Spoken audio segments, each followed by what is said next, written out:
Fala galera, voltamos aqui para a última parte desse capítulo, né, que fala acerca da colonização. Nos vídeos anteriores a gente viu de que forma vai se dar esse processo, né, tanto da pré-história aqui na América, bem como da colonização no Brasil, né, da pré-colonização, e a gente vai ver que nesse primeiro momento o produto que gera, né, que fortalece a economia vai ser exatamente o pau-brasil. E adentramos agora em um momento em que o açúcar ele vai ser o grande produto, né? O produto a ser exportado, a ser retirado daqui do país. E aí, galera, vamos dar sequência aqui ao conteúdo para finalizar, certo? E assim, o açúcar ele funcionava dentro da economia através do sistema conhecido como plantation. Que sistema é esse? É um sistema que está dentro de algumas características, como por exemplo a monocultura. Essa monocultura, preciso dizer que são grandes lotes de terras, né, grandes latifúndios e que vai prestar, vai estabelecer apenas a cultura do açúcar, vai funcionar dessa maneira. Esse açúcar que era produzido aqui no Brasil, ele era agroexportador, então tudo que era produzido aqui estava voltado para o mercado externo, não ficava aqui no país, mas era exportado, tendo em vista a alta lucratividade do produto no mercado internacional. Então o açúcar naquela época valia ouro, tanto é que alguns historiadores vão dizer que o açúcar ele valia tanto que as noivas, os pais da noiva doavam açúcar como dote, né, no período do casamento, do valor tão grande desse produto no mercado. E aí esses portugueses eles não só desenvolveram a plantação da cana-de-açúcar aqui no Brasil. É importante salientar que antes disso a cultura do açúcar já era desenvolvida em outras em ilhas do Atlântico, como por exemplo Açores e Madeiras. E aí o que perpassa essa construção dessa sociedade, tá? A construção dessa atividade açucareira, para que essa sociedade ela seja montada, né, voltada para a produção de açúcar, é preciso que a gente parta para a estrutura dos engenhos. A estrutura do engenho vai delimitar também essa sociedade nesse período colonial. Essa configuração ela perpassa o seguinte: a Casa Grande. A Casa Grande, galera, nada mais era do que a morada do senhor do engenho e de sua família. Era um local, uma construção grande, né, imponente, com vários utensílios e móveis importados da Europa. Porém, a gente não percebia a ideia de grandes luxos, tá? Do outro lado, a gente vai ter a senzala. A senzala era onde moravam os escravos. Isso é bem importante a gente entender, né? Porque alguns senhores de engenho, eles também permitiam que os escravos construíssem pequenas casas para poder morar junto à sua família. Mas a senzala acaba sendo um grande marco, né? Grande parte das fazendas tinham a senzala para a moradia dos escravos, dos escravizados, melhor dizendo. Outra questão, a gente tem a capela local de culto católico, geralmente ela estava muito próximo da Casa Grande, e é importante que a gente perceba aí de que forma o poder político-econômico ele está atrelado ao poder religioso. Então a gente vê aí dentro da mesma nuance. A gente tem a moenda era o local onde a cana-de-açúcar ela era moída para retirada do caldo ou da garapa. Esse caldo e essa garapa era levado para as caldeiras, lá nas caldeiras, depois de retirado, esse era levado para a casa de purgar. A casa de purgar era o local onde esse açúcar ele era cristalizado e também branqueado. Então, a partir desse momento, a gente separa aquela ideia do açúcar mascavo e do açúcar branco.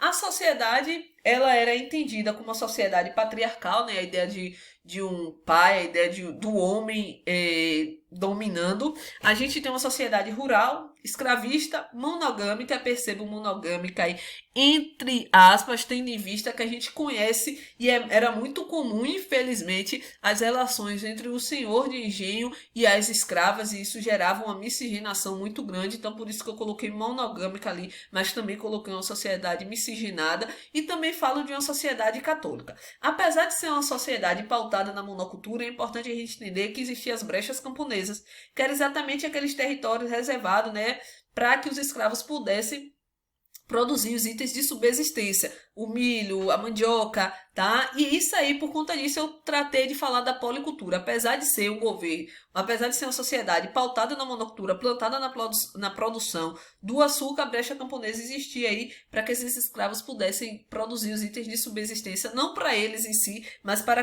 a casa grande. E aqui temos a sociedade lá embaixo, assim, na base da pirâmide, que é uma pirâmide estamental. A gente tem os escravizados. Durante muito tempo a gente costumou chamar esses povos de escravos, tendo em vista que demarcava a ideia de que eles nasceram e se tornaram escravos. E aí, a partir de alguns estudos, hoje a gente trabalha com a ideia dos escravizados, porque esses povos não nasceram escravos, mas se tornaram escravos. Eles foram trazidos de outros territórios e aqui tornaram escravos. Então, por conta disso, escravizados. A gente tem ali no meio os homens livres e no topo o senhor de engenho, a igreja, claro, com alto clero e os funcionários aí.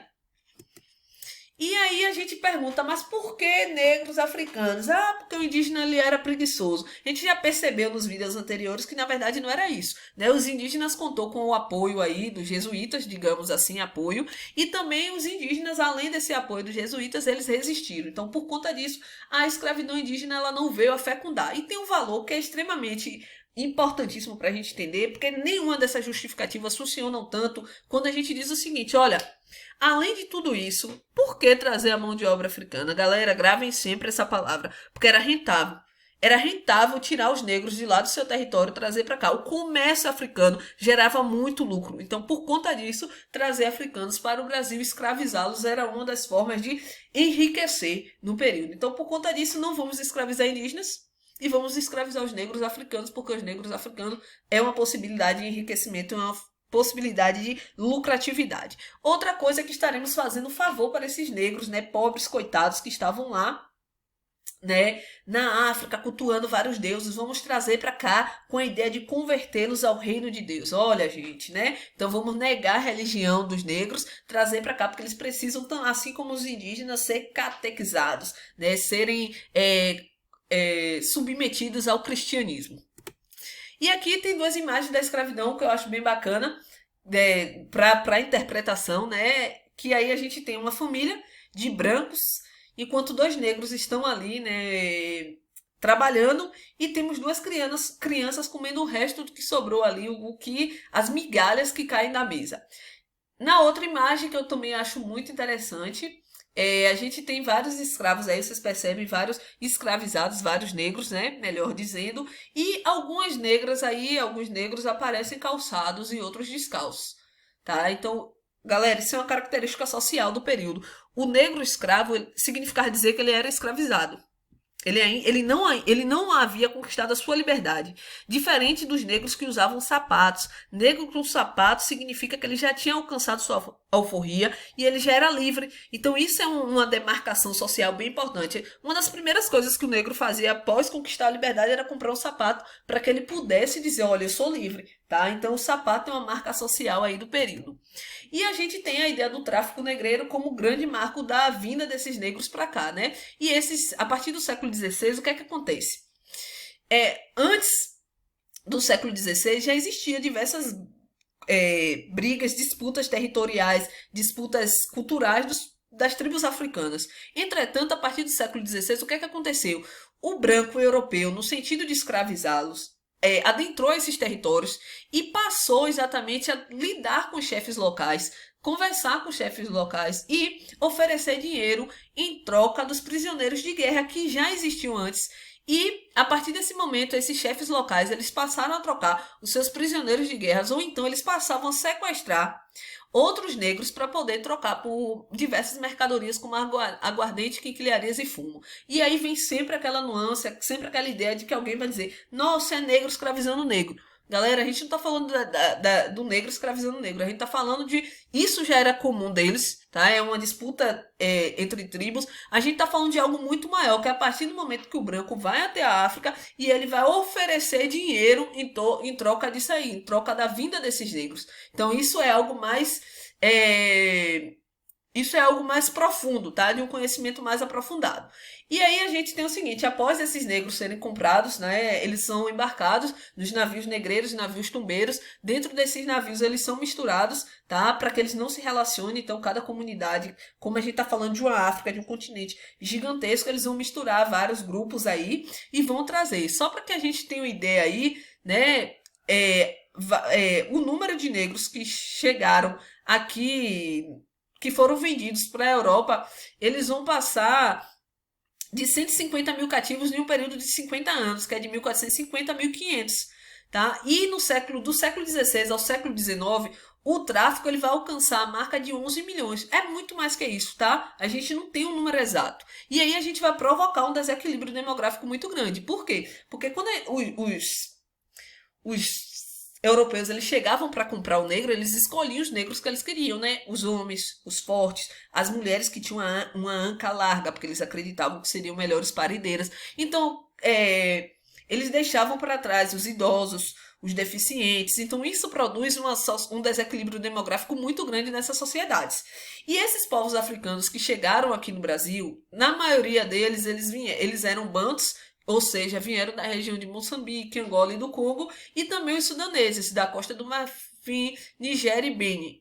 Só desses locais? Não, gente. Vieram negros de outras localidades. Se vocês derem uma olhadinha aí no livro de vocês, vocês vão perceber que outros negros aí, né, que outras localidades foram fontes de escravos africanos aí. Principalmente ali também a gente tem a região de Angola, também acabou trazendo muitos negros, né, que eu acabei já citando aqui.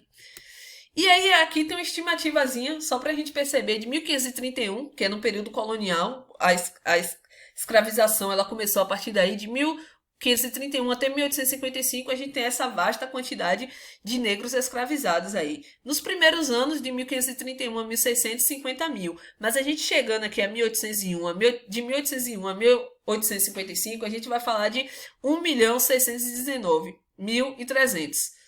Então a gente vê que o número ele vai variando aí. O grande boom da vinda dos escravos para cá, ela vai ser marcada aí dos anos 700 aos anos 800, que aí chegou a marca de 1.680.000 negros africanos vindos, desembarcados aqui no Brasil. E aí o trabalho, né? A gente tem o papel da igreja, tá? Fundamental, que é aquela ideia de transformá-los em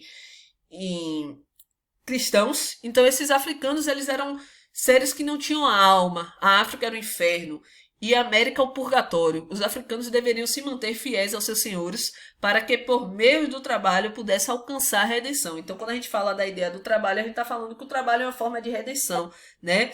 Esses escravizados eles tinham direito aos 3 P's, que é a ideia do pau, pano e pão. E eles sofriam diversas torturas, humilhação, sofrimento. Entretanto, é importante a gente falar da ideia da resistência. O negro ele também resistiu, tá? Ele não aceitou tudo aquilo que estava sendo posto. E quais as formas de resistência aí? A gente vai ter os incêndios aos canaviais, que eram muito frequentes. A gente tem também o aborto, as greves, os atentados aos senhores, as rebeliões, tá? Quando ele preserva os cultos africanos, quando ele preserva a capoeira, quando a negra que está fazendo a comida, ela vai cuspir dentro da comida para que o senhor coma. Tudo isso, galera, é forma de resistir.